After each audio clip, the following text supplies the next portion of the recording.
Sila ang TBJ Defenders. Pagtatanggol ang katotohanan sa mga bashers. Tunay ang kanilang dala, katotohanan talaga. Sabihin yung ibiyan sa kanilang uubra. Hi guys, this is DJ K na my K, okay and okay din kayo. Shout out to everyone guys. Mga nagbabaga, balita ngayon, bukas ang broadcast! Kim Chu. Pero shoutout muna tayo sa mga TBJ legit Dabber Cats natin dyan. And shoutout po sa TBJ itself at sa mga Dabber Cats. Ayan, uy, shoutout sa iyo, Tasha Mulak, tsaka sa kapatid niya na Kambal. Well, actually, congratulations kasi lalong tumaas ang views nyo sa TBJ, sa EAT actually. Then, actually, I'm really thankful guys kasi si Atasha at saka si yung kapatid niya, yung parents nila, si Aga Mulak at si Charlene Gonzalez, wala akong masabi, promise. As in, malinis. Sa akin sa aking opinion ewan ko lang sa inyo By the way, please don't forget to like and subscribe to my channel and click the notification bell. Pakiclick na rin po yung mga TBJ Defenders natin. Nandiyan po yung link nila down below.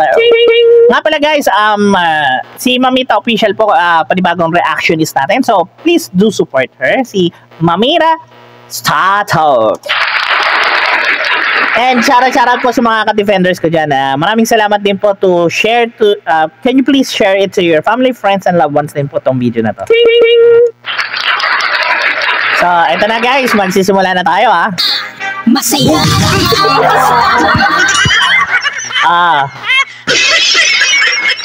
Si Kim Chu nakikisaw-saw na. Kim Chu, nanindigan na walang nilabag ang It's Showtime. What? Wala daw nilabag ang It's Showtime or itself na sila bay, sila ayon. So, sino ba yun? Si Rhyme Band.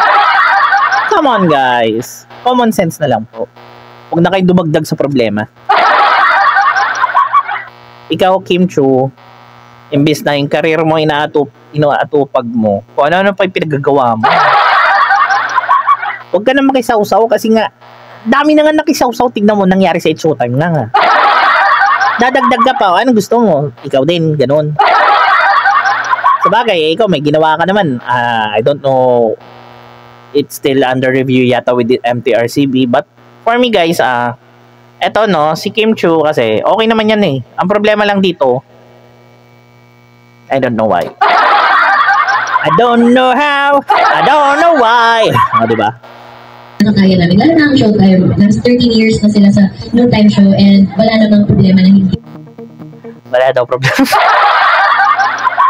Kung alam mo yung problema yung Showtime team. Shoutout kay Stariray Love Stariray, shoutout sa iyo guys, i-subscribe nyo rin to si Stariray Okay yan. Kim Chu nagsalita na kaugnay ng pag-deny ng MTRCB sa motion of reconsideration ng It's Showtime.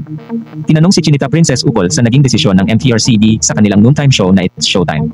Sa ginanap nga na event ng kanyang endorsement na hair fix. Eto guys the problem is kasi the more na makikisaw kasi sila sa gulo, lalala, hindi sila nag-iisip.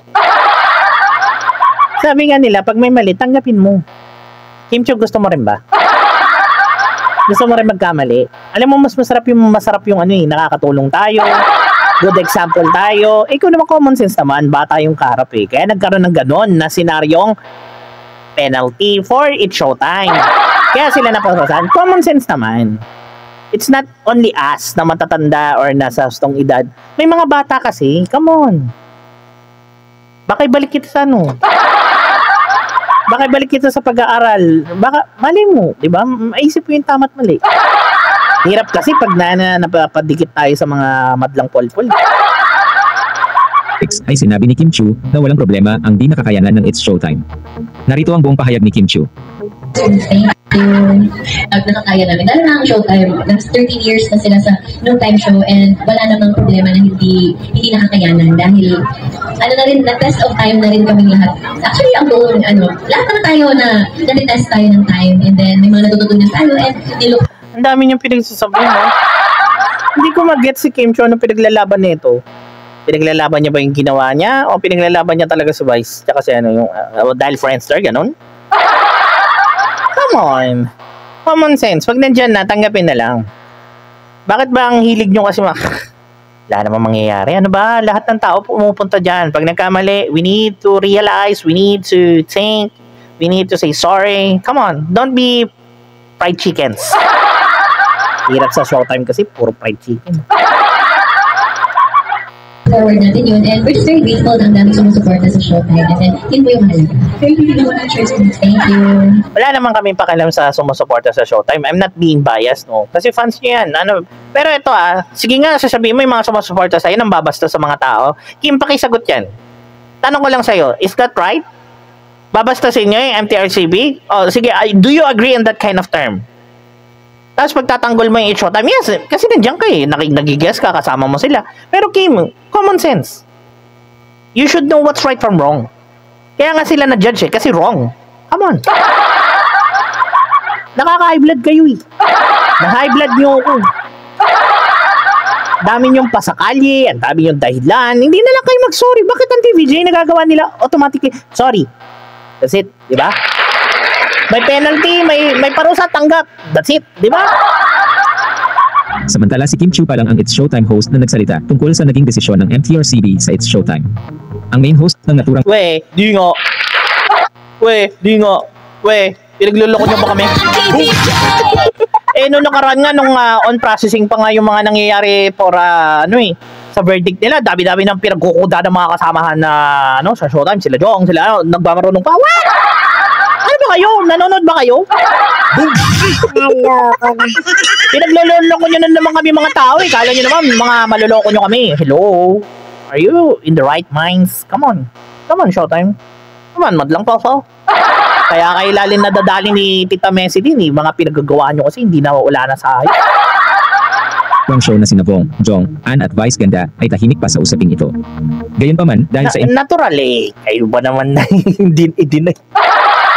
Kayo ba naman deny yung motion for reconsideration? Nga. Di ba, Kim? Nga. Hello. Ay, nako, nakakaawang mga nilalang. Interview na ito ni Kim Chiu ay maraming madlang people ang naniniwala na mayroong nakahandang plano ang It's Showtime kapag sila ay tuluyang masuspende ng MTRCB. Wala na kaming pakialam dun.